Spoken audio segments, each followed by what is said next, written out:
sebuah visi bersama yang kita sepakati bersama.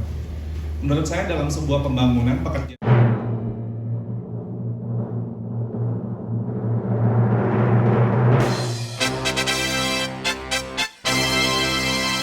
tadi udah sama Pak Ami udah dipaparkan, tapi itu turunannya panjang banget. Tapi oke, mungkin ini refleksi lebih personal saya ya. Jadi menurut saya ada 3 PR utama. Yang pertama, mudah-mudahan ini sudah semakin terjawab dengan kita semakin kompak gitu sama-sama, yaitu sebuah visi bersama yang kita sepakati bersama.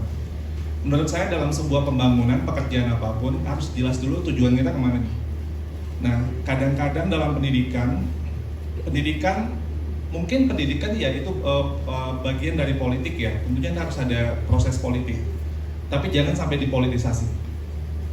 Dan ini menurut saya hal yang penting untuk kita jaga sampai ke seluruh pemerintah daerah, jadi sampai ke daerah-daerah. Jadi kita harus satu tujuan nih.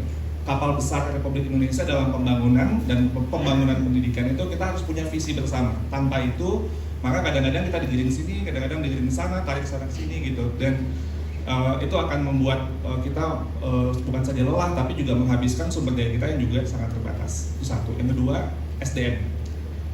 Pekerjaan apapun, pembangunan apapun, kita butuh SDM yang bagus. Untuk bidang pendidikan yang sangat sentral, tadi saya sangat apresiasi banget Pak Penas, Pak Ami, itu luar biasa. Human Centered Development ya Pak, pembangunan yang berpusat pada manusianya. Itu menurut saya hanya bisa kita wujudkan dengan SDM yang bagus. Jadi apresiasi buat Tanoto yang juga investasi untuk SDM, karena SDM terpenting itu sebenarnya yang strategis menurut saya itu adalah pemimpinnya. Kalau kita bisa sampai ke daerah itu, makanya kita dalam Merdeka Belajar itu kita betul-betul menyasar SDM pemimpinnya, ya kita namakan guru penggerak untuk menjadi kepala sekolah atau pengawas sekolah. Karena dengan SDM yang mindset yang berbeda, itu bisa membuat ekosistemnya bergerak menuju tujuan yang sama tadi. Dan yang ketiga adalah konteks desentralisasi, itu PR terbesar kita.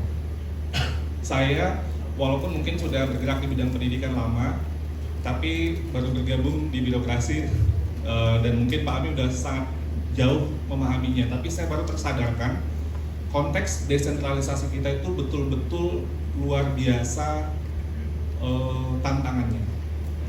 Bapak Ibu bisa bayangkan ya, 552 pemerintah daerah yang memiliki kewenangan dan anggaran sudah ditransfer ke masing-masing pemerintah daerah itu untuk melaksanakan fungsi pendidikan. Jadi sederhananya, sekolah bukan punyanya Kemendikbud, murid-murid, guru-guru itu bukannya Kemendikbud, tapi itu adalah milik dari pemerintah daerah yang harus kemudian dikelola dan dikembangkan. Nah, kalau di pemerintah daerah ini kita tata kelolanya sering terlupakan, sering terabaikan, alasan apapun, ya tentunya banyak sekali PR-PR, maka kita tidak akan bisa melakukan pembangunan pendidikan di Indonesia. Jadi yang kita juga lakukan di Merdeka Belajar salah satunya itu adalah bagaimana melakukan problem solving untuk pemerintah daerah. 552 kalau saya kunjungi satu tahun tidak akan cukup Bapak Ibu. Kalau itu sama hari libur, kalau hari kerja 1 tahun itu cuma 250 hari kerja.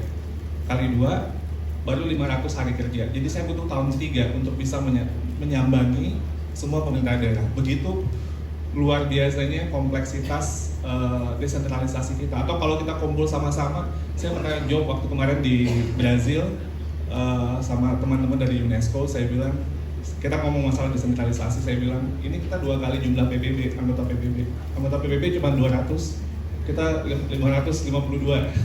Jadi itu luar biasa tantangannya. Jadi menurut saya tuh visi bersama, kita harus kompak, jangan sampai dipolitisasi. Proses politik boleh, tapi jangan dipolitisasi. Kedua, SDM. Dan yang ketiga, kita harus bisa memaknai konteks desentralisasi sehingga bisa pembangunan itu efektif dan bermakna. Baik, terima kasih atas jawabannya. Jadi luar biasa sekali.